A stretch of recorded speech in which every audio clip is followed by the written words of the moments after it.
جی السلام علیکم ناظرین، گرینڈ میڈیا سیل کی جانب سے میں ہوں آپ کا ہوسٹ حافظ عدنان، اور ہم یہاں موجود ہیں لیگل کمیشن آن بلاسفیمی پاکستان کے چیئرمین راؤ عبدالرحیم صاحب کے ساتھ۔ آئیے ان سے کچھ سوالات کرتے ہیں، ان سے بات کرتے ہیں۔ جی السلام علیکم سر، کیسے ہیں آپ؟ وعلیکم السلام، بہترین، اللہ آپ کو جزا دے۔ سر آپ سے کچھ سوالات ہیں۔ پہلا سوال میرا یہ ہے کہ مبارک ثانی کیس کیا ہے اور مبارک ثانی ہے کون؟ مبارک ثانی کون ہے؟ مبارک ثانی ایک ٹرینر ہے، مبلغ ہے، جو قادیانیوں کے 2 انسٹیٹیوٹ کا پرنسپل ہے۔ ان کے ہیڈ کوارٹر ربوہ چناب نگر کے اندر۔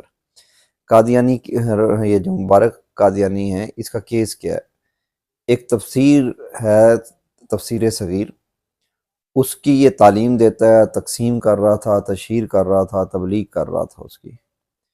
تو اس کو روکنے کے لیے اس کے خلاف ہم نے رپورٹ کیا ہے، کیونکہ پاکستان کے قانون کے اندر اس چیز کی اجازت نہیں، اس لیے اس قانون شکنی پہ ہم نے اس کے خلاف پروسیڈ کیا، اور الحمدللہ وہ ایف آئی آر درج ہوئی، وہ چلتے چلتے سپریم کورٹ پہنچی۔ سپریم کورٹ میں ایک بیل کا آرڈر آ گیا جو سب کے سامنے ہے، پھر اس پہ ریویو کیا گیا، اس پہ بھی جو کچھ ہوا سب کے سامنے ہے۔ الٹیمیٹ تیسرے سٹیج پہ جا کے وہ کریکشن کی درخواست گئی، اور معزز عدالت نے کہا کہ ہم اس کو کریکٹ کرتے ہیں، جن پیراگراف پہ تمام امت مسلمہ کو اعتراض ہے ان کو حذف کر دیتے ہیں۔ جی سر اس کیس کا جو تفصیلی فیصلہ ہے سپریم کورٹ کی جانب سے اب کب تک ایکسپیکٹ کر رہے ہیں؟ ہمیں توقع تھی کہ آج سے پہلے آ چکا ہوتا، اور آج جتنی محفلیں، 7 ستمبر ایک تاریخی دن ہے پاکستان میں، خصوصاً ختم نبوت کی وجہ سے، تو آج تمام مجالس، محافل جہاں پہ ہوا، اس پہ ہم سپریم کورٹ کی خدمات کو، سپریم کورٹ کے طریقہ کار کو، سپریم کورٹ نے جو ویو پیش کیا تھا اس کو سراہنا چاہ رہے تھے۔ اس لیے ہم نے بھرپور میڈیا پہ یہ بات کی کہ اس کو 7 ستمبر سے پہلے دیا جائے۔ ابھی بھی ہماری خواہش یہ ہے کہ 12 ربیع الاول سے پہلے اس کا فیصلہ آئے، تاکہ ہم 12 ربیع الاول کو اچھے فیصلے کی تحسین کریں۔ لیکن اگر یہ فیصلے میں کوئی ابہام آیا، دوبارہ کوئی پرابلم آیا، تو ہم پھر اسی طریقے سے کھڑے ہوں گے، کیونکہ ہم نے اصل پہرے داری جو ہے وہ ختم نبوت کی کرنی ہے، افراد یا اداروں کی بعد میں ہے۔ اس افراد یا اداروں کو، اس ادارے کو ادارہ، اور فرد کو یا افراد کو افراد، نبی صلی اللہ علیہ وسلم کی ختم نبوت کی وجہ سے ہی بنایا گیا ہے۔ تو جب ملک اس کام کے لیے بنا، ادارے اس کام کے لیے بنے، افراد اس کام کے لیے تیار ہوئے، تو پہلا پہرے داری کا فرض بھی انہی کا ہے۔ سر میرا اگلا سوال آپ سے یہ ہے کہ اگر کوئی قادیانی شاعر اسلام استعمال کرتا ہے یا کوئی گستاخی کرتا ہے تو مسلمان جو وہاں موجود ہیں ان کا پہلا لائے عمل کیا ہونا چاہیے؟ دیکھیں، مسلمان کے طور پہ ہم پہ 2 ذمہ داری ہیں۔ ایک، ہم نبی صلی اللہ علیہ وسلم کے امتی ہیں، اور دوسرا، ہم اس ملک کے شہری ہیں، جو ملک نبی صلی اللہ علیہ وسلم کی ناموس کے لیے بنایا گیا۔ یہ ملک قائم رہے گا، ہم بقیہ چیزیں بھی کرتے رہیں گے۔ اس ملک کو نقصان ہونے کا مقصد سیدھا یہ ہے کہ ہماری کاز کو نقصان پہنچانا۔ تو اگر کوئی آدمی کہیں پر بھی قادیانی کو شاعر اسلام استعمال کرتے ہوئے دیکھتا ہے، کوئی اور آدمی گستاخی کر رہا ہے، تو بڑا واضح پیغام ہے، وہ اس پہ قانون کے مطابق چلے گا۔ پاکستان کا قانون ایسا نہیں ہے کہ کسی گورے نے دیا ہے، کسی خیرات میں ملا ہے، یہ ہمارے بزرگوں نے قربانیاں دی ہیں، 10 ہزار لوگوں نے زندگیاں لٹوا دی اس پہ، بچے یتیم ہو گئے، وہ بچے یتیم ہو گئے، تو کیوں نہیں اس پہ ہم عمل کریں گے؟ اس کی وجہ کہ ان کا مین مقصد باہر کی قوتوں کا یہ ہے کہ میرے ملک کے اندر فساد ہو۔ یہاں جب فساد ہوتا ہے تو اس کو دوسرے اینگل میں دیکھیں، یہاں پہ کاروباری سرگرمیاں معطل ہو جاتی ہیں، پورے ہر سیٹ اپ کا نقصان پاکستان کو ہے، یہاں پہ معاشی ہب جو ہے وہ خراب ہو جاتا ہے، یہاں پہ لوگوں کی باہر کی انویسٹمنٹ آنا بند ہو جاتی ہے۔ ہر آدمی چاہتا ہے کہ میں اس جگہ انویسٹ کروں جہاں پورا امن ماحول ہو۔ جب امن نہیں ہوگا تو ترقی کا سلسلہ رک جائے گا، ترقی کا سلسلہ رکے گا تو اس شہر کو، اس ملک کو نقصان ہوگا، یہ اس میں کوئی ڈھکی چھپی بات نہیں ہے۔ تو ہمیں ان کے کسی بھی ایکشن سے پاکستان کو پیچھے نہیں کرنا، پاکستان کو اور آگے لے کے جانا ہے۔ اس کا طریقہ کار کیا ہے کہ ہم اس ایشو کو فوری رپورٹ کر دیں، رپورٹ کر کے لیگل پروسیڈنگ سٹارٹ کریں۔ بعض اوقات ایسا ہوتا ہے تھانے دار ایف آئی آر نہیں کاٹتا، آپ رپورٹ کریں، 22 میں چلے جائیں، عدالتی جنگ لڑیں وہاں پہ۔ عدالت کس لیے ہے؟ ہمارے لیے ہے نا۔ تو ہم عدالت، آج دیکھیں کیوں اتنے عرصے کے بعد یہ مبارک ثانی کیس ایشو ہوا، کیونکہ ایک عدالتی جنگ تھی۔ اس میں کہاں پہ نقصان ہوا؟ 1 روپے کا پاکستان کو نقصان نہیں ہوا۔ ان کو پرابلم ہو رہا ہے، اس لیے وہ چیخیں مار رہے ہیں، اس لیے وہ ہذیان بک رہے ہیں سارے کے سارے، اس لیے وہ چاہتے ہیں کہ کسی طریقے سے مسلمان اور ادارے یا قانون نافذ کرنے والے ادارے، امن قائم کرنے کا ذمہ دار ادارے، وہ آپس میں دست و گریبان ہو جائیں اور یہ بیٹھ کر دیکھیں۔ تو یہ کبھی نہیں کرنا۔ یہ بڑا اہم جو میسج ہے ہمارے سارے سیٹ اپ کی طرف سے، وہ یہ ہے کہ گستاخی دیکھو، سیم گستاخی میں ہے، سیم ختم نبوت کے ایشو پہ ہے، آپ فوری اس کو رپورٹ کریں، جو بندہ دیکھتا ہے رپورٹ کریں، قانونی کارروائی کریں۔ جب قانون ان پہ ایکٹیو ہوگا تو سارے معاملات سیدھے ہو جائیں گے اور آپ اس ترقی کے راستے کا ایک زینہ بنیں۔ سر ڈیفرنٹ پلیٹ فارمز پہ آپ کے خلاف ایلیگیشنز ہیں، ہیٹ کمپین چل رہی ہے آپ کے خلاف کہ آپ کا سورس آف انکم کیا ہے، آپ اس ادارے کو چندے کے ساتھ چلاتے ہیں، یا اس کے حوالے سے آپ کیا وضاحت دینا چاہیں گے؟ دیکھیں، کتوں کا کام ہوتا ہے بھونکنا، اور خصوصاً وہ کتے جو بیرونی دنیا پالے، وہ کتے جن کو میرے ملک کو جو مطلوب ہوں، وہ لوگ جو میرے اداروں کو مطلوب ہوں، ان کا کام ہے پاکستان سے، کیونکہ وہ باہر بھاگ چکے ہیں، باہر کے لوگوں میں انہوں نے پناہیں لی ہوئی ہیں، ان کے مفادات وہاں سے وابستہ ہیں، اس لیے ان کی کوشش ہے کہ پاکستان کے اندر بدامنی پھیلے۔ اس لیے وہ اپنی وہ والیوم، وہ سپیکر جو ان کے یہاں پر اویلیبل ہیں، ان کی مدد سے وہ بھونکتے ہیں۔ تو کسی بھی منزل کے مسافر کے لیے یہ راستہ بہترین نہیں ہے کہ جب کوئی کتا بھونکے تو وہ پتھر لے کر اس کتے کے پیچھے بھاگ پڑے اپنی منزل چھوڑ کر۔ یہی تو کتے کا مقصد ہے، یہی تو اس کے مالک کا مقصد ہے کہ یہ کتا بھونکے گا تو گلی چلتا ہوا جو مسافر ہے وہ اپنی منزل چھوڑ کر اس کتے کے پیچھے لگ جائے گا۔ ایسا نہ کریں۔ یہ ہم کہیں وجود ہی نہیں رکھتے، ہمارے بارے میں جو بھونکتے رہتے ہیں بھونکتے رہیں، اس کا کوئی جواب نہ دے، کوئی بھی نہ جواب دے۔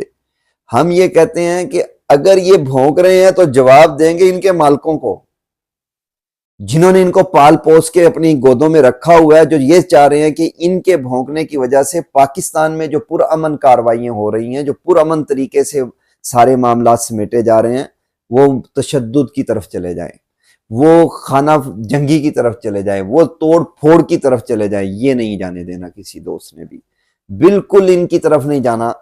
یہ بار بار کہیں گے کہ مجھے وٹا مارو، ان کو یہ بتائیں کہ تمہاری اتنی بھی اوقات نہیں کہ تمہارے لیے ہمارے پاس پتھر ہی نہیں ہے، تم جو کرنا چاہتے ہو کر کے دیکھ لو، کوئی فرق نہیں پڑتا۔ اب کیونکہ یہ ان لوگوں کے سوالات ہیں، میں ان کو آج تک جواب ہی نہیں دیا، ہم نے نہ ہم دینا چاہتے ہیں، نہ ان کی اتنی اوقات ہے کہ ان کے لیے جواب دیا جائے، ان کے لیے ٹائم رکھا جائے، ان کو سوچا جائے۔ آپ نے ایک چیز پوچھا کہ ہمارا یہ طریقہ کار کیا ہے، چندہ کہاں سے لیتے ہیں؟ تو چندے کا لیے ہماری جو پوسٹ چلتی ہے نا، اس کے اوپر بھی ریڈ لائن میں ہم نے لکھوایا ہوا ہے کہ نہ ہم چندہ لیتے ہیں نہ چندہ وصول کیا جاتا ہے۔ یعنی اگر نہ تو چندہ مانگوں گا، اور اگر آپ دیں گے تو چندہ ہم لینے کے لیے اہل نہیں ہیں۔ یہ ہماری شورا کا فیصلہ ہے۔ اب ہم کیسے چلا رہے ہیں، کوئی ہمیں بھتہ دے رہا ہے، بلیک میلنگ سے پیسے آ رہے ہیں، کیا چیزیں آ رہی ہیں، بڑی دوستوں کو وضاحت کے ساتھ صرف یہ آپ ہی کے طرف سے بات کر رہا ہوں، اس کے بعد بات بھی نہیں کروں گا اس ٹاپک پہ، یہ اتنا اہم بھی نہیں ہے۔ پورے پاکستان میں، پاکستان سے باہر کوئی آدمی یہ کہتا ہے کہ 10 روپے، 10 سے کم، 10 سے زیادہ، اس نے لیگل کمیشن آن بلاسفیمی کی ٹیم کو ہمیں اس نے چندے کی مد میں، امداد کی مد میں، بھتے کی مد میں، بلیک میلنگ کی مد میں اس نے ہماری امداد کی، ہمیں پیسے دیے۔ اگر 10 روپے کا بھی کوئی ریکارڈ لے کر آئے گا، میں دعوے کے ساتھ کہہ رہا ہوں، میرے والد کا نام رو عبدالقیوم ہے، مجھے پتہ ہے اپنے والد کے نام کا، میں کوئی ایسا گرا ہوا انسان نہیں ہوں۔ چھری لانے والے کے ہاتھ میں ہوگی، گردن ہماری ہوگی، یہاں سے گردن کٹوائیں گے۔ ہم یہ نہیں کہہ رہے کہ اس کے پھر ہمارے خلاف قانونی کارروائی کر دی جائے، بالکل نہیں کہہ رہے، ہماری گردن کاٹ دی جائے۔ اب آتا ہے یہ پیسے سسٹم کہاں سے چل رہا ہے؟ تو اس سسٹم میں ہے کیا؟ ایف آئی اے مجھ سے رشوت لیتی ہے؟ ایسا کچھ نہیں۔ ہم وکیلوں کو فیسیں دے رہے ہیں، ہم وکیل سارے دوست ہیں میرے، والنٹیئر آ رہے ہیں۔ تو کیا میں اتنا گرا ہوا گھٹیا انسان ان جیسا ہوں کہ میں اپنی ماں کی عزت کے لیے لوگوں کے آگے ہاتھ پھیلاتا پھروں گا؟ یہ پیسے میں نے قبر میں لے کے جانے ہیں. میں 17 سال سے تو میں وکالت کر رہا ہوں. میرے سارے دوست جتنے ہم 10 دوست ہیں جو مل کر یہ سارا کام کر رہے ہیں, سارے الحمدللہ بہترین فائنینشلی پوزیشن پہ موجود ہیں. تو یہ ہم نے قبر میں لے کر نہیں جانا. لیکن اگر کوئی یہ سمجھتا ہے کہ یہاں پہ گستاخی چل جائے گی, پیسے کے زور پہ چل جائے گی, تو جتنا پیسہ وہ ڈال سکتے ہیں اس سے زیادہ ڈال سکتے ہیں. اگر کوئی یہ سمجھتا ہے کہ ہم کوئی للے تللے ہیں, تو آپ جتنا پیچھے جائیں گے ہماری فیملیز اتنی زیادہ مضبوط نظر آئیں گی. ان کی فیملیوں کو خرید سکتے ہیں, ان کے علاقوں کو خرید سکتے ہیں. یہ آج کی بات نہیں کر رہا, یہ 1947 سے اگر آپ پیچھے بھی جائیں گے تو تب بھی یہی ماحول ملے گا. ہم الحمدللہ ہم غداروں کے بچے نہیں ہیں. ہم ان لوگوں کے بچے نہیں ہیں جو انگریزوں کے کتے اس ٹائم نہلاتے تھے یا آج نہلاتے ہیں. ہم ان کے بھی بچے نہیں ہیں جو پاکستان کے خلاف اس وقت نفرتیں پیدا کرتے تھے یا آج پیدا کرتے ہیں. ہم ان کے بچے ہیں جنہوں نے پاکستان بنانے کے لیے اپنے سینے پیش کیے, اپنی جانیں پیش کی, جو آج تک اپنی جانیں اور سینے پیش کرتے آ رہے ہیں. ہم ان کے فرزند ہیں اور ہمیں یہ فخر حاصل ہے کہ ہم اپنی عزتوں کے معاملے میں کوئی کمپرومائز نہیں کریں گے. اور یہ تو عزت ہی میرے ان کی ہے جن کے آگے کوئی عزت ہی نہیں ہے اس سے بڑھ کے, تو اس پہ کیسے کمپرومائز کریں گے. جی, اور ہمیں یہ بھی سننے میں آیا کہ آپ کا یہاں پہ اسلام آباد میں کوئی ٹارچر سیل ہے, آپ یہاں لڑکوں کو کڈنیپ کر کے لے کے آتے ہیں, خود ہی ان پہ مقدمات بناتے ہیں. اس حوالے سے کیا وضاحت دینا چاہیں گے آپ؟ دیکھیں, یہ جو آدمی قانون سے وابستہ نہیں ہے اس کے لیے یہ بڑی اٹریکٹیو بات ہے کہ کوئی آدمی اٹھا کے لے جاتا ہے, ٹارچر کرتا ہے, اتنا بڑا بدماش ہوگا, اتنا بڑا بدماش ہوگا, اور پھر وہ ایف آئی اے یا پولیس لیتی ہے. پاکستان کا کوئی بھی ادارہ جس کو ایک تھپڑ بھی لگا ہو اس ملزم کو نہیں لیتا. پاکستان کا کوئی بھی انویسٹیگیشن ادارہ کسی گرفتار کیے ہوئے فرد کو گرفتار نہیں کرتا. اس کی ریزن ہے, ایک یہ بیسیکلی امیج یہ دینا چاہتے ہیں کہ پاکستان ایک بنانا ریپبلک ہے اور وہاں وحشی رہتے ہیں, انسان نہیں رہتے. پاکستان ایک لافل سٹیزن لوگوں کا ملک ہے, پورا ایک سسٹم ہے قانون کا. یہاں پہ جو آدمی گرفتار ہوگا 24 آور کے اندر اندر اسے مجسٹریٹ کے پاس پیش کیا جائے گا. اگر اس نے وہاں کہا کہ مجھے ٹارچر کیا جا رہا ہے, ایون وہ پہلے کا نہیں, وہ کہتا ہے جس نے مجھے پکڑا ہے, جس ادارے نے یہ ٹارچر کر رہا ہے, تو مجسٹریٹ فوری اس کا میڈیکل کروائے گا. اور اگر ایسی چیز ثابت ہو گئی تو مجسٹریٹ اس کے خلاف پروسیڈ کر دے گا. تو جتنے یہ کیس کہہ رہے ہیں, ہمارے کاغذوں میں تو اتنے نہیں ہیں, لیکن یہ جو اگر انہی کی بات مان لیتے ہیں, وہ 400 کیسوں میں سے کوئی لے آئے نا جس میں مجسٹریٹ کا آرڈر ہوا ہوگا, یا وہ ٹارچر نہ مجسٹریٹ کو بتاتا ہے, نہ ایف آئی اے کو بتاتا ہے, نہ پولیس کو, نہ جیل اتھارٹی کو, نہ کسی تیسری کو, وہ ان کو بتاتا ہے. یہ جو باہر کے پالتو ہیں ان لوگوں کو بتاتا ہے, جن کے اپنے یہ ہیں کہ وہ خود اس لیے پاکستان نہیں آ سکتے کہ وہ پاکستان کے اداروں کو مطلوب ہیں. پہلے وہ اپنے میرے ملک کے اداروں کو جواب دیں, جب وہ وہاں سے کلیئر ہو جائیں گے تو پھر وہ پاکستانی شہری ہوں گے, تو پھر میں ان کے ہر سوال کا جواب دے دوں گا, اس سے پہلے نہیں. اور میرا اگلا سوال آپ سے یہ ہے کہ کوئی اس ادارے کو لیگل کمیشن آن بلاسفیمی پاکستان, کوئی اس ادارے کے ساتھ کام کرنا چاہے, کوئی اس کو فائنینشلی ہیلپ آؤٹ کرنا چاہے, اس کے لیے کیا وے رکھ رہے ہیں آپ؟ دیکھیں, فائنینشلی تو سیدھا سیدھا ہم نے بتا دیا کہ ہم نہیں لے رہے. ہاں, ہیلپ, ہمیں ہیلپ کی ضرورت ہے. وہ ہیلپ کیا ہے؟ وہ عملی ہیلپ ہے. آپ قانون کی علمبرداری ملک میں قائم کریں, یہ سب سے بڑی ہیلپ ہے ہماری. آپ ملک کے اندر امن قائم کریں, یہ سب سے بڑی ہیلپ ہے ہماری. آپ پاکستان سے یہ کنسیپٹ ختم کروا دیں لوگوں کا کہ پاکستان میں قانون ہاتھ میں لیا جاتا ہے, اس کنسیپٹ کو ختم کروا دیں, یہ سب سے بڑی ہیلپ ہے ہماری. آپ برائی کے خلاف اویئرنیس کریں, یہ سب سے بڑی ہیلپ ہے ہماری. ہم خود لگے ہوئے ہیں اس چیز کے پیچھے کہ کیوں یہ ملک میرا ہے تو میں اس کی صفائی نہیں کرتا, یہ ملک میرا ہے تو میں اس میں گند کیوں ڈالتا ہوں, یہ ملک میرا ہے تو میں یہاں پہ لوگوں کی مدد کیوں نہیں کرتا. اگر کوئی توہین امیز مواد ہے تو اس کو ہمیں لوگوں کو آگاہ کرنا چاہیے کہ اس کو کبھی نہ دیکھا جائے, تاکہ اس کی وہ جو ریچ اور سیل اور یہ ساری کی ساری چیزیں ہیں کہ سپیس پہ بیٹھیں گے, اتنے لوگ دیکھیں گے, وہ ختم ہو جائے گی. یہ آپ نے مجھے کیا کہ میرے ذہن میں ویسے ہی آ رہا ہے, پتہ نہیں کہنی چاہیے یا نہیں, کہ ہم سے تو یہ بات کی جا رہی ہے, یہ بھی تو پتہ کیا جائے نا کہ 1.5 گھنٹے میں $26,000 یہ لوگوں نے, ان جو یہ پالتو ہیں, ان لوگوں نے کس کام کے لیے اکٹھے کیے ہیں, اور وہ $26,000 کس کو ملنے ہیں؟ گستاخوں کو دیں گے آپ, اور وہ پاکستان کے اندر گستاخی کر لیں گے. کیا کہنے آپ کے. آپ ذرا اپنا سر جو ہے نا پاؤں کے اندر لگا لیں اور پاؤں سر کے اوپر لگا لیں, کر کے دکھائیں ہمیں, دیکھتے ہیں کہ قانون کیسے حرکت میں نہیں آتا. آپ جہاں مرضی چیخیں لگا لیں, آپ مرزا مسرور کے پیسے پہ نہ کھیلیں, آپ مرزا مسرور کے اوپر چڑھ کر کھیل لیں. میں دیکھتا ہوں کہ توہین رسالت کیسے ملک میں چل جائے گی اور کیسے قانون نافذ کرنے والے ادارے ان کو نہیں پکڑیں گے. یہ سارے کا سارا کام پراپر ہے. توہین کے خلاف جتنا کام ہے, اس میں جتنا آپ سلام پیش کر سکتے ہیں پاکستان کی عدلیہ کو کہ ان کے آرڈرز کی وجہ سے یہ چل رہا ہے. ان لوگوں کو تو یہ بھی نہیں پتا کہ ہو کیا رہا ہے پاکستان میں. یہ لے کے آتے ہیں کہ جی فلاں صاحب کی یہ رپورٹ اور فلاں صاحب کی یہ رپورٹ ہے, اس فلاں صاحب کو بھی دیکھ لیتے ہیں.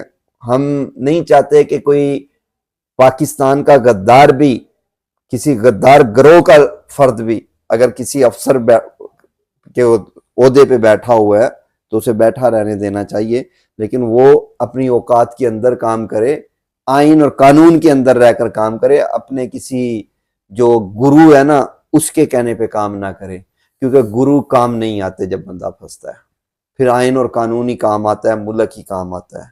تو اس لیے ملک آئین اور قانون کے لیے کام کیا جائے, کسی گرو گنٹھال کے لیے کام نہ کیا جائے, کیونکہ گرو بڑے چھوٹے ہونے والے ہیں ابھی, ان کے پرچر جو ہے نا وہ بڑی جلدی کٹنے والے ہیں, تو ان کو ہم محدود کر لیں گے خود ہی. تو جب وہ محدود ہو جائیں گے پھر یہ وہ جو کہتے ہیں نا کہ تمہارا پھر اب کیا بنے گا, تو پھر بڑا مشکل ہو جائے گا. لیکن ہم ابھی اس سوچ پر نہیں گئے. ہماری ابھی بھی سوچ یہی ہے کہ پاکستان کا جو بھی ادارہ ہے اس میں بیٹھا ہوا جو بھی افسر ہے اس کی عزت ہونی چاہیے, لیکن اسے بھی آئین اور قانون کے مطابق کام کرنا چاہیے. بقیہ یہ بات کہ کسی اقلیت کے خلاف ہیں ہم, تو آج اس ساری کمپین کو 10 ماہ ہو چکے ہیں, کوئی غیر مسلم تو میرے خلاف نہیں آیا, کوئی کسی اقلیتی مذہب کا بندہ تو ہمارے خلاف نہیں بات کر رہا. اس کی ریزن کیا ہے؟ کیونکہ ہم نے بڑا وضاحت کے ساتھ سب اقلیتوں کے لیڈروں کو اکٹھا کر کے ان کو بتایا, انہیں چیزیں دکھائیں, اور وہ مجھ سے زیادہ محب وطن ہیں. وہ آج بھی ہمارے ساتھ کھڑے ہیں, وہ آج بھی ایک ایک چیز کے ساتھ ہمارے ساتھ چل رہے ہیں. کیونکہ گستاخ کا کوئی مذہب نہیں ہوتا, کوئی وطن نہیں ہوتا, وہ صرف گستاخ ہوتا ہے.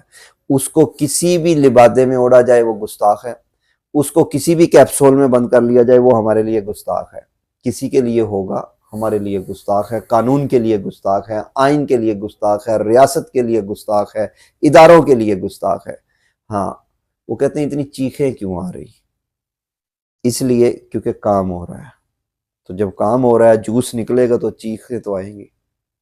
اور آخری سوال میرا آپ سے یہ ہے کہ گرینڈ میڈیا سیل کے توسل سے آپ عوام الناس کو, ہمیں پاکستان کو کیا پیغام دینا چاہیں گے؟ آپ آئین اور قانون پر عمل کریں, پاکستان کے اندر آئین کی عمل داری کو قائم کروائیں, ہر اس چیز کی حمایت کریں جو آئین اور قانون کے تحت چل رہی ہے, ہر اس چیز کی کھل کر مخالفت کریں بغیر کسی خوف کے جو پاکستان کے آئین اور قانون سے متصادم ہے.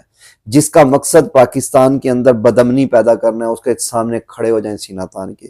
یہ ہمارا ملک ہے, اس کو ہمارے بزرگوں نے بنایا, اس کو سنبھالنا بھی ہم نے ہے.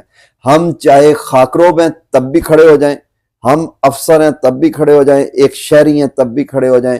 اور کیونکہ پورا ملک ہمارا ہے, چھوڑ دیں یہ بات کہ یہ گھر ہمارا ہے اور وہ گھر ہمارا نہیں. پورا ملک جہاں پاکستان کا جھنڈا لہراتا ہے وہ ہمارا ہے. اس کی حفاظت جتنا آرمی کے ذمے ہے, جتنا پولیس کے ذمے ہے, اتنا ہی ہر ایک سٹیزن, لافل سٹیزن, ہر شہری کے ذمے ہے. تو اس پہ جب عمل ہوگا یہ دنوں کے اندر ہم ترقی کریں گے, اور ہم اپنے بزرگوں کی ان خواہشات کو جن کے لیے یہ ملک بنا تھا انشاءاللہ کامیاب کروا دیں گے. جی سر, گرینڈ میڈیا سیل کی جانب سے بھی آپ کا بہت شکر گزار ہوں کہ آپ نے وقت دیا. اور اس کے علاوہ 98% جو ہمارے مسلمز ہیں, ہمارے بھائی ہیں, وہ سارے آپ کو خراج تحسین پیش کرتے ہیں کہ آپ اس عظیم, اس پاک مشن کو لے کے چل رہے ہیں, اور ایک لیگل کمیشن, مطلب ایک لیگل فارم میں اس کو لے کے چل رہے ہیں. یہ بہت ہی اچھی جدوجہد آپ کی, اللہ پاک آپ کو اس میں مزید جو ہے نا ثابت قدمی اور استقلال عطا فرمائے. دیکھیں ہم یہ کام کر رہے ہیں اللہ اور اس کے رسول کی رضا کے لیے. سارے مدح کریں, کوئی بھی مدح نہ کرے, ہم نے چلنا ہے. اللہ اور اس کے رسول کی رضا کے لیے. جو کر رہے ہیں ان کی انتہائی مہربانی، اللہ پاک ان کو جزائے خیر دے. جو تحسین کی بجائے گالیاں دے رہے ہیں اللہ ان کو عقل سلیم عطا کرے. نہیں کر سکتے، نہیں ان کے نصیب میں ہے، تو ہماری طرف سے جتنی مرضی گالیاں دیتے رہیں، اپنا خون چلا دیں گے، ہمارا کچھ نہیں ہوگا. چلیں سر، بہت شکریہ آپ کا.